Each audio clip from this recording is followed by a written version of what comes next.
Hello everybody, my name is Emily Markham, and I am doing my presentation today on the important factors and theories of persuasion.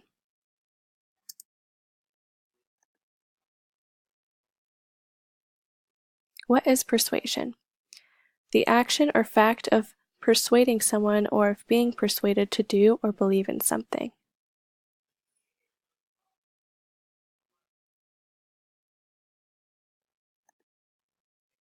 Why is persuasion important? This quote is pulled from Zig Ziglar. The power of persuasion is an extraordinary and critical importance in today's world. Nearly every human encounter includes an attempt to gain influence or to persuade others to our way of thinking, regardless of age, profession, religion, or philosophical beliefs. People are always trying to persuade each other. This is why persuasion is important.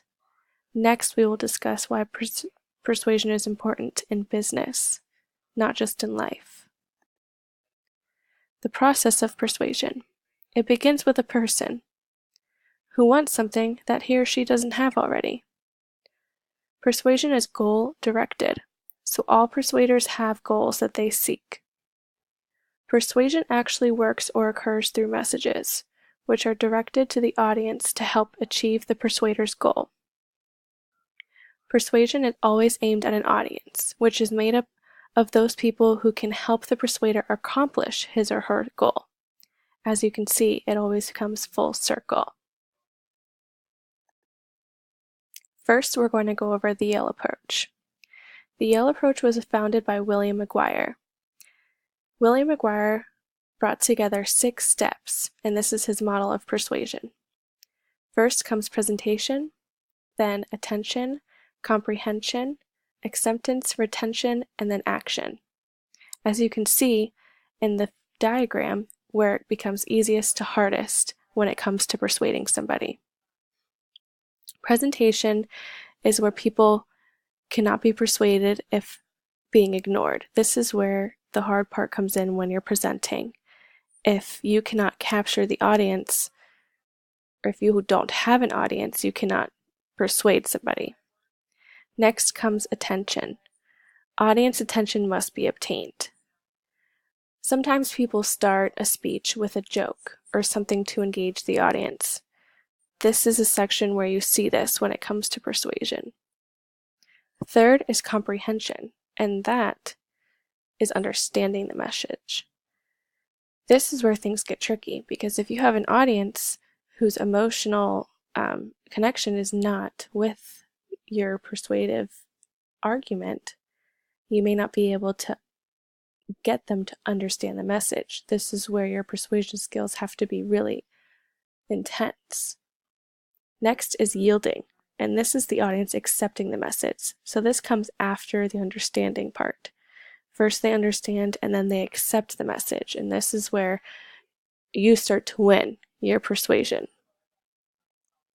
The fifth is retention, and that's how long the acceptance lasts.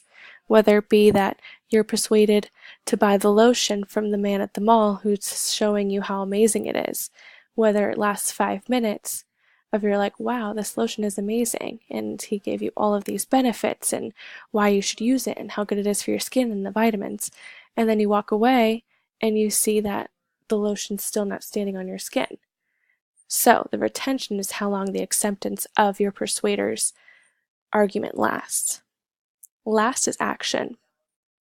The goal is to have observed behavior to see if persuasion had worked. People's emotions mean everything with persuasion, so that's how you can see if this has worked. Next, we have the social judgment involvement theory. It comes with a message and then an assessed level of ego involvement.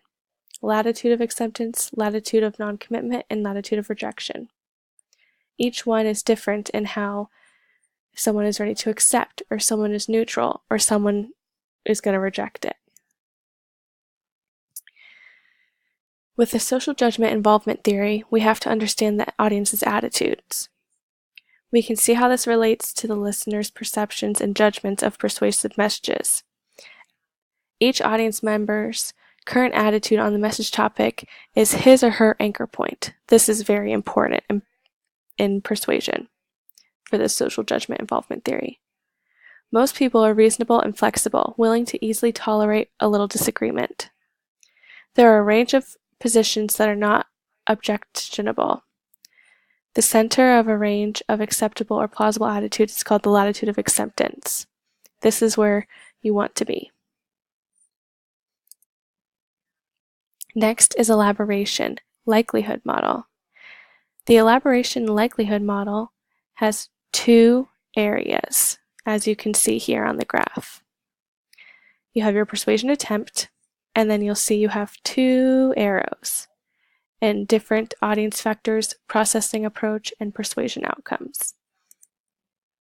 These two routes to persuasion were created by Petty and Cacioppo.